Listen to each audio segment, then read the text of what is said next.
말씀 톡톡. 사람들이 어찌하여 아랠 줄을 모를까. 제8장.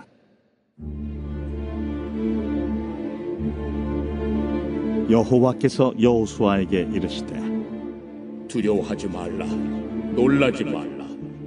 군사를 다 거느리고 일어나 아이로 올라가라. 보라, 내가 아이 왕과 그의 백성과 그의 성읍과 그의 땅을 다 네 손에 넘겨주었으니 너는 여리고와 그 왕에게 행한 것 같이 아이와 그 왕에게 행하되, 오직 거기서 탈취할 물건과 가축은 스스로 가지라. 너는 아이 성 뒤에 복병을 둘지니라. 이에 여호수아가 일어나서 군사와 함께 아이로 올라가려 하여 용사 3만 명을 뽑아 밤에 보내며 그들에게 명령하여 이르되, 너희는 성읍 뒤로 가서 성읍을 향하여 매복하되 그 성읍에서 너무 멀리 하지 말고 다 스스로 준비하라. 나와 나를 따르는 모든 백성은 다 성읍으로 가까이 가리니 그들이 처음과 같이 우리에게로 쳐 올라올 것이라. 그리할 때 우리가 그들 앞에서 도망하면 그들이 나와서 우리를 추격하며 이르기를, 그들이 처음과 같이 우리 앞에서 도망한다 하고 우리의 유인을 받아 그 성읍에서 멀리 떠날 것이라. 우리가 그들 앞에서 도망하거든 너희는 매복한 곳에서 일어나 그 성읍을 점령하라. 너희 하나님 여호와께서 그 성읍을 너희 손에 주시리라. 너희가 그 성읍을 취하거든 그것을 불살라 여호와의 말씀대로 행하라. 보라, 내가 너희에게 명령하였느니라 하고 그들을 보내매 그들이 매복할 곳으로 가서 아이 서쪽 베델과 아이 사이에 매복하였고, 여호수아는 그 밤에 백성 가운데에서 잤더라. 여호수아가 아침에 일찍이 일어나 백성을 점호하고 이스라엘 장로들과 더불어 백성에 앞서 아이로 올라가매 그와 함께 한 군사가 다 올라가서 그 성읍 앞에 가까이 이르러 아이 북쪽에 진친이 그와 아이 사이에는 한 골짜기가 있더라. 그가 약 5,000명을 택하여 성읍 서쪽 베델과 아이 사이에 매복시키니 이와 같이 성읍 북쪽에는 온 군대가 있고 성읍 서쪽에는 복병이 있었더라. 여호수아가 그 밤에 골짜기 가운데로 들어가니 아이 왕이 이를 보고 그 성읍 백성과 함께 일찍이 일어나 급히 나가 아라바 앞에 이르러 정한 때에 이스라엘과 싸우려 하나 성읍 뒤에 복병이 있는 줄은 알지 못하였더라. 여호수아와 온 이스라엘이 그들 앞에서 거짓으로 패한 척하여 광야 길로 도망하며 그 성읍에 있는 모든 백성이 그들을 추격하려고 모여 여호수아를 추격하며 유인함을 받아 아이 성읍을 멀리 떠나니 아이와 베델에 이스라엘을 따라가지 아니한 자가 하나도 없으며 성문을 열어놓고 이스라엘을 추격하였더라. 여호와께서 여호수아에게 이르시되, 내 손에 잡은 단창을 들어 아이를 가리키라. 내가 이 성읍을 내 손에 넘겨주리라. 여호수아가 그의 손에 잡은 단창을 들어 그 성읍을 가리키니 그의 손을 드는 순간에 복병이 그들의 자리에서 급히 일어나 성읍으로 달려 들어가서 점령하고 곧 성읍에 불을 놓았더라. 아이 사람이 뒤를 돌아본즉 그 성읍의 연기가 하늘에 닿은 것이 보이니 이 길로도 저 길로도 도망할 수 없이 되었고, 광야로 도망하던 이스라엘 백성은 그 추격하던 자에게로 돌아섰더라. 여호수아와 온 이스라엘이 그 복병이 성읍을 점령함과 성읍의 연기가 오름을 보고 다시 돌이켜 아이 사람들을 쳐 죽이고, 복병도 성읍에서 나와 그들을 치매 그들이 이스라엘 중간에 든지라. 어떤 사람들은 이쪽에서 어떤 사람들은 저쪽에서 쳐 죽여서 한 사람도 남거나 도망하지 못하게 하였고 아이 왕을 사로잡아 여호수아 앞으로 끌어왔더라. 이스라엘이 자기들을 광야로 추격하던 모든 아이 주민을 들에서 죽이되 그들을 다 칼날에 엎드러지게 하여 진멸하기를 마치고 온 이스라엘이 아이로 돌아와서 칼날로 죽이매 그날에 엎드러진 아이 사람들은 남녀가 모두 12,000명이라. 아이 주민들을 진멸하여 바치기까지 여호수아가 단창을 잡아 든 손을 거두지 아니하였고 오직 그 성읍의 가축과 노략한 것은 여호와께서 여호수아에게 명령하신 대로 이스라엘이 탈취하였더라. 이에 여호수아가 아이를 불살라 그것으로 영원한 무더기를 만들었더니 오늘까지 황폐하였으며 그가 또 아이 왕을 저녁 때까지 나무에 달았다가 해질 때에 명령하여 그의 시체를 나무에서 내려 그 성문 어귀에 던지고 그 위에 돌로 큰 무더기를 쌓았더니 그것이 오늘까지 있더라. 그때에 여호수아가 이스라엘의 하나님 여호와를 위하여 에발산에 한 제단을 쌓았으니 이는 여호와의 종 모세가 이스라엘 자손에게 명령한 것과 모세의 율법책에 기록된 대로 쇠 연장으로 다듬지 아니한 새 돌로 만든 제단이라.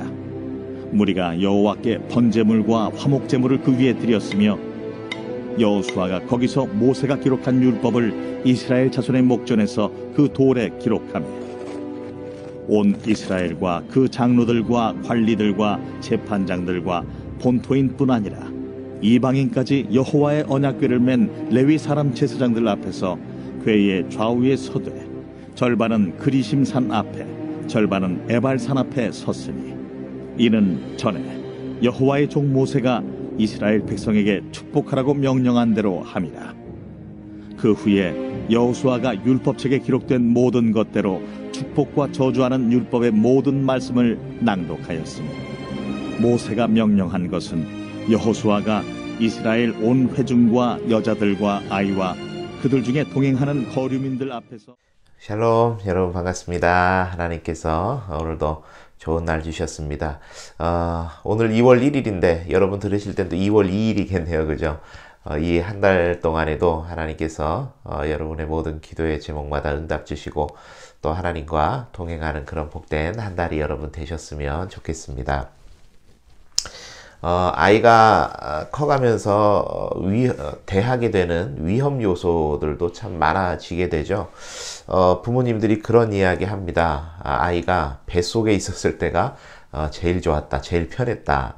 무슨 이야기냐면 이제 뱃속에 있을 때는 손이 가는 일이 잘 없는데 이제 아이가 나오게 되면 위험에 직면하는 일들이 많죠. 아이가 기게 되면 이제 손으로 막 잡는 것들이 생기고 걷게 되면 막 이제 위에 있는 것까지 막 잡아당기고 그러다 보면 아이가 이제 위험에 노출되는 경우들이 종종 있습니다. 그래서 아이가 안전하게 살 수 있으려면 부모님께 묻는 게 제일 좋은 것 같아요. 그죠? 자기가 이제 커서 자신의 안위라든지 안전이라든지 그런 것들을 책임질 수 있고 경험이 쌓여가기 이전까지는 이것이 만지면 뜨거운지 이것이 만지면 위험한 건지 이것이 하게 되면 손해가 있는 일인지 그 경험을 가지고 있는 부모님한테 물으면서 그렇게 하는 게 안전하겠죠. 그리고 이제 경험을 쌓아가면서 그 부모님으로부터 조금씩 독립을 해나가는 단계를 거치게 되는 것 같습니다. 어제 이스라엘 백성이 아이성 전투에서 이제 패배하게 된 이야기를 함께 나누었죠. 하나님께서 아간의 범죄를 제거하라는 그런 이야기를 하셨고 이스라엘 백성은 하나님의 명령에 따라서 아간의 범죄를 축출하고 그것에 대해서 하나님 앞에 회개하게 됐습니다. 그런데 그것이 아이성 전투에서 패배하게 된 하나의 직접적인 원인이라 한다면 또 하나의 직접적인 원인이 있었죠. 그게 뭐냐면 하나님께 묻지 않았다라는 겁니다. 이스라엘은 지금까지 하나님께 묻거나 혹은 하나님께서 먼저 명령하시면 그것에 따라서 항상 그들의 걸음이나 혹은 해야 될 일들에 대해서 결정하는 과정을 거쳐왔습니다. 그런데 이 아이성 전투에서만큼은 하나님께 묻지도 않았고 하나님의 지시도 없었던 것을 우리는 성경을 통해서 볼 수가 있는 것이죠. 그러니까 그런 거 아니겠습니까? 지금까지 여리고도 정복했고 요단도 건넜고 광야 40년 세월도 헤쳐나왔고 그만큼 우리에게 이런 미지의 세계에서 살아가는 것에 대한 경험이 쌓였고 그러다 보니까 이 아이성 정도는 뭐 요 정도야 라고 하는 그런 생각이 이스라엘 백성 특히 여호수아에게 있었던 것 같아요. 그래서 하나님께 묻지 않고 자신들의 경험을 의지해서 자신들의 눈에 본 대로 자신들이 계산해 봤을 때 가능한 그런 일들을 이 여호수아와 이스라엘 백성이 했던 것이죠. 그렇게 해서 대패를 해버리게 됐고, 그리고 하나님께 다시 한번 물었을 때 하나님께서는 다시 이기게 해주시겠다, 그런 약속을 오늘 본문을 통해서 하고 있는 것을 보게 됩니다. 여러분, 우리가 신앙생활에서 참 많이 실수하는 것들 중에 하나가 이것이지 싶습니다. 나 좀 해봤어. 나 좀 경험해봤어. 나 좀 알고 있어. 내가 해보니 말이야. 하는, 그래서 그게 잘 가면 괜찮은데 하나님과 때로는 반대 방향으로 가는 일들도 너무 많이 있더라는 거죠. 성경을 보니까 하나님께서 우리들에게 요구하시는 건 그건 것 같아요. 잘하는 건 아닌 것 같아요. 인간이 본시 연약하고 부족하고 하나님의 기대치만큼 안 된다는 거 하나님도 너무 잘 아시는 것 같아요. 하나님께서 우리들에게 바라시는 거는 최고의 것을 하나님께 내 나름대로는 올려드리지만 아주 좋은 결과물, 그러니까 소위 말하자면 우리가 프로처럼 신앙생활을 하길 바라시는 것은 아닌 것 같아요. 하나님께서 바라시는 건 성경을 통해 보니까 잘하는 것보다는 그 과정, 하나님께 얼마나 의지하고 기대 있느냐를 하나님께서는 항상 물으시더라는 것이죠. 그래서 하나님은 우리랑 동역하자시는 겁니다. 너희 스스로 잘해봐라가 아니라, 내가 알아서 다 할게가 아니라, 나는 너희들을 도구로 사용하고 너희는 내 능력을 사용해서, 창조주의 능력을 사용해서 그 지혜를 가지고 같이 동역해서 이루어 가자시는 것 같습니다.